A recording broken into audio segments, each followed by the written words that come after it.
নমস্কাৰ মই বঞ্জিতাই আপোনালোক সকলোকে এটি নতুন ভিডিঅ'লৈ স্বাগতম জনাইছোঁ। আজি মই বনাব লৈছোঁ জহা চাউলৰ পোলাও। কেনেদৰে বনাব লৈছোঁ চাওক।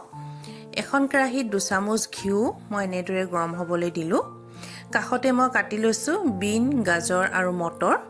সেইখিনি অলপ সময় মই ঘিউত ভাজি ল'ম।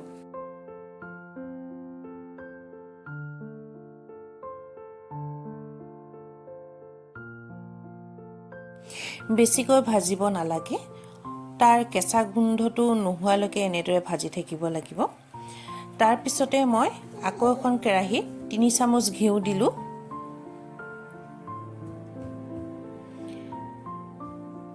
তাত দিছোঁ অলপমান চেনি, অলপমান লৰাই ল'লোঁ।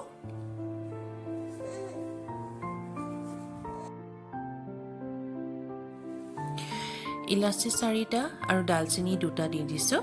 লগতে দি দিছোঁ 3 খিলা তেজপাত।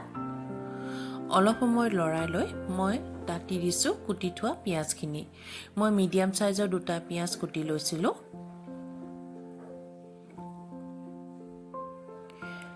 পিঁয়াজখিনি মই ৰঙচুৱা হোৱালৈকে এনেদৰে ভাজি থাকিম।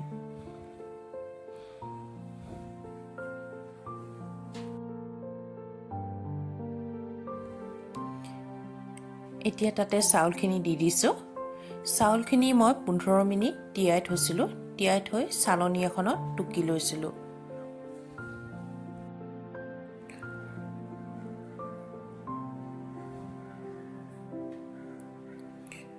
মই গোটেইখিনি একেলগে মিলাই অলপ সময় ভাজি থাকিম। তাৰ পিছতে মই তাত দি দিছোঁ কাজু কিচমিচ।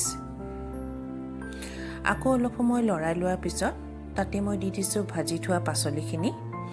বাসমতি চাউলৰ পোলাও সকলোৱে খায়। এনেদৰে জহা চাউলৰ পোলাও বনাই খাবচোন, বহুত ভাল লাগে। 2-3 মিনিটমান এনেদৰে ভাজি থাকিব লাগে। চাউলখিনি অকণমান ঝৰঝৰীয়া হোৱালৈকে এনেদৰে ভাজি থাকিব। আধা সিজা হোৱাৰ পিছত চাউলখিনি মই কুকাৰ এটাত ভৰাই ল'লোঁ। মই পনীৰৰ সৰু টেমাৰে 4 কাপ চাউল লৈছিলোঁ, সেইকাৰণে 1/2 গিলাচ পানী দি দিছোঁ।